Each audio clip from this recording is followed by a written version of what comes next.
Imagine trading in city life to raise a family on a rundown farm in Albuquerque's South Valley. Well, that's the true story of our next guest, and we are happy to welcome Donna, Carl, and Denise. Good morning to you all. Good morning. Denise, we know you from DRB Electric, but this is really about your parents. Yes, it's their story of their life moving from Kansas to Albuquerque. It includes a little bit about us kids, but the rest is their story. And it's called Call the Vet. Yes. So it's really about fish out of water, or in this case, a city girl on a farm. Right. That must have been a hard adjustment. Yes, it was. It was a very interesting and almost frightening. And this is why I say I survived 80 years. Oh, yeah. 80 years of interesting stories, and one of those stories you talk about is a sick pig. That was hilarious. Yes. My husband was always out of town, and something would happen to the animals. And I had to call the vet, and I said, my pig's sick. And he says, what's wrong with it? I said, well, you just come over and you'll find out. And so he did. He came over, and he says, oh, you're going to have to hold this pig up by its feet. Hind feet, no less. And so I did, and he sewed the pig up, let the pig go. The second time I called him, I said, you didn't do a good job. You need to come back. So he came back, and the third time he said, if this happens the third time, he said, cook the pig, barbecue it. So we did.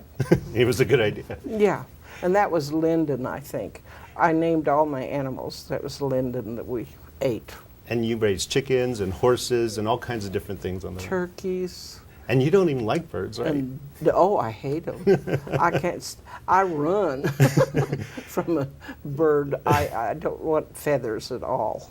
And one of the things about the story is that it's also poignant. You talk about very candidly about your experience with cancer. Right. And at one point, Carl had to step in and start writing the book, dictating your stories. Carl, what was that like for you? It was very interesting because neither of us had ever written a book or even any articles. And I got into it because I had a lot of spare time.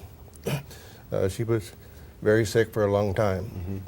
And I got in a lot of time with WordPerfect, which is good for that.